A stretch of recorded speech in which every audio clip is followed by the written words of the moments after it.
Bad news for students as Dawn reveals Buhari is not ready to end Asuu strike. Professor Ibrahim Bandezaga criticized President Muhammadu Buhari over the prolonged strike by Academic Staff Union of Universities, Asuu. Professor Ibrahim Bandezaga has said President Muhammadu Buhari, the President and Commander-in-Chief, is not ready to end the ongoing strike by Academic Staff Union of Universities. He said Professor Zaga is a professor of political science from Usman Danfodio University, Sokoto. He said from all indications, Buhari is not cut out to resolve the long-standing agreement with university unions. Well, as a prof, can't you people mount pressure here and there? Are there people they can approach to talk to him as Mr. President? Because this prolonged Asuu has not helped anybody. Students at home roaming about the streets, so many things that we're hearing that they're into. Parents are lamenting. A student that by now are supposed to be graduate are still at home, time being wasted. Can they mount pressure? Can they use the labor union and every other thing within and outside the country to mobilize pressure on getting this thing resolved? And why is it that only one person is taking decision? Why are they looking at him as the only person that can resolve this matter? Can they too take some step in looking at what can be done immediately and that will make them to go back, and what can be done in the short run and what can be done in the long run? If the federal government is saying they cannot answer everything, is Asuu too ready to shift ground to leave something for now and allow whatever they can resolve immediately, and so that the students can go back? They cannot remain perpetually under lock and key. The schools cannot be closed indefinitely, but there should be give and take. This is our country. And for us, if Mr. President is adamant, can they apply other means to get this thing resolved? Otherwise, this is not a good story.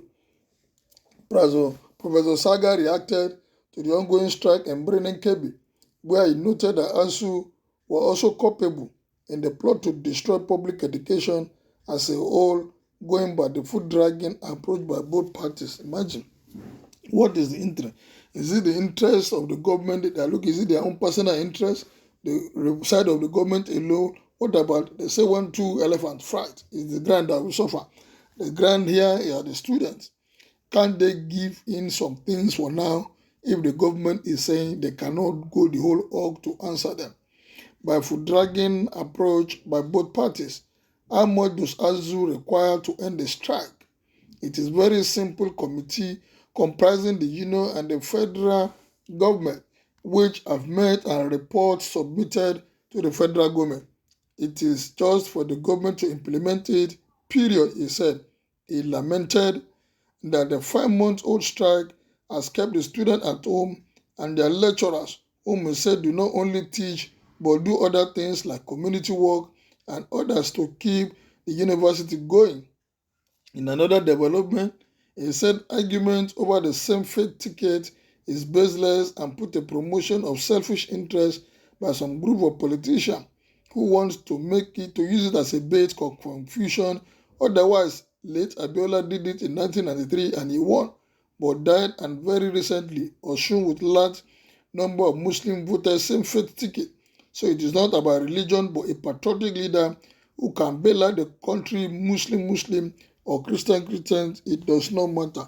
Well, in this country, we have turned everything to religion, and it's not taking us anywhere. Well, the Asuu strike that the prof is talking about, that the lecturers too are culpable, it's like they are not ready. I believe some of them have other means of survival. I believe some of them are taking up jobs in other private universities. Maybe that is why they are not bothered about what is happening. Or maybe some of them are gone on sabbatical, they have left the country, and so they are not bothered about money coming from the federal government because they have other means. Otherwise, this situation at this critical time of our nation should not have been allowed to get to this level. We want peace for this nation. Mr. President too should be magnanimous enough to look at what can be done immediately, what can be done in the short term and in the long run, so that this country will know peace and will have peace in our educational sector. Enough is enough, like you said, but the enough will be enough. Should be, if enough is going to be enough, it must be backed by action. As the father of the nation, by now I expected him to have called Asuu, stand tall among them, call them like a father, and talk to these people. Look, what are the issues? If the labor minister cannot handle it, if the minister of education, who was a former lecturer, who cannot handle it, then he should come up as a father and say, look, we cannot allow our children to continue to sit down at home. Or is it because most of the politicians, their children don't school here? Is that why they are not bothered? This thing needs to be resolved. They should consider this country, the future of this country, and the future of our youth. Otherwise, nobody will be happy for this thing to continue after a few months that they have been away. Well, what is your opinion about what Prof said? Kindly make it known as you subscribe to my page. See you very soon. Thank you and God bless.